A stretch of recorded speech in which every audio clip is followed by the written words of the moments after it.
சென்னை பெருநகர மாநகராட்சி தண்டையார்பேட்டை 4வது மண்டலத்துக்குட்பட்ட ஆர்.கே. நகர், பெரம்பூர் ஆகிய சட்டமன்ற தொகுதிகளுக்குட்பட்ட மாமன்ற உறுப்பினர்களின் மாதாந்திர கூட்டம் மண்டல அலுவலகத்தில் நடைபெற்றது. இந்த கூட்டத்திற்கு மண்டல குழு தலைவர் நேதாஜி கணேசன் தலைமை வகித்தார். தண்டையார்பேட்டை மண்டல அதிகாரி ராஜ்குமார் முன்னிலை வகித்தார். இந்த கூட்டத்தில் திமுக, காங்கிரஸ், கம்யூனிஸ்ட் கட்சிகளைச் சேர்ந்த மாமன்ற உறுப்பினர்கள் கலந்து கொண்டு தங்கள் வார்டுகளில் நிறைவேற்றப்பட வேண்டிய பணிகள் குறித்து விவாதித்தனர்.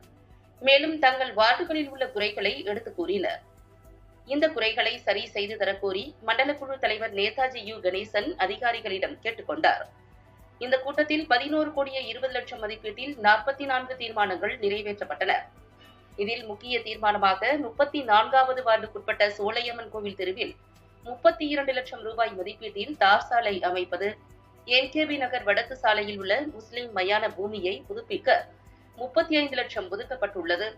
தண்டையார்பேட்டை பட்டேல் நகர் ஆரம்ப பள்ளி, மேல்நிலைப் பள்ளியில் ஆய்வகம், சமையலறை ஆகியவை பழுதடைந்திருப்பதை சரி செய்ய 10 லட்சம் ரூபாய் ஒதுக்கப்பட்டுள்ளது. தண்டையார்பேட்டை திருவொற்றியூர் நெடுஞ்சாலையில் உள்ள வடசென்னை நாடாளுமன்ற உறுப்பினர் அலுவலகத்தின் முதல் மாடியில் மேம்படுத்தும் பணிக்காக 37 லட்சம் ரூபாய் ஒதுக்கப்பட்டுள்ளது. தண்டையார்பேட்டை இரட்டைக்குழி தெருவில் மழைக்காலங்களில் தண்ணீர் தேங்கி நிற்பதை வெளியேற்றுவதற்காக 8 லட்சம் ரூபாய் மதிப்பீட்டில் மின் மோட்டார் வாங்குவது, காசிமேட்டில் உள்ள இந்து, முஸ்லிம், கிறிஸ்தவர்களின் மயானம் 1,52 லட்சம் ரூபாய் மதிப்பீட்டில் பணிகள் தொடங்குவது உள்ளிட்ட பல்வேறு தீர்மானங்கள் நிறைவேற்றப்பட்டன. தற்போது பழுதடைந்த சாலைகளை சீர் செய்ய அதிகாரிகளுக்கு உத்தரவிடப்பட்டுள்ளது.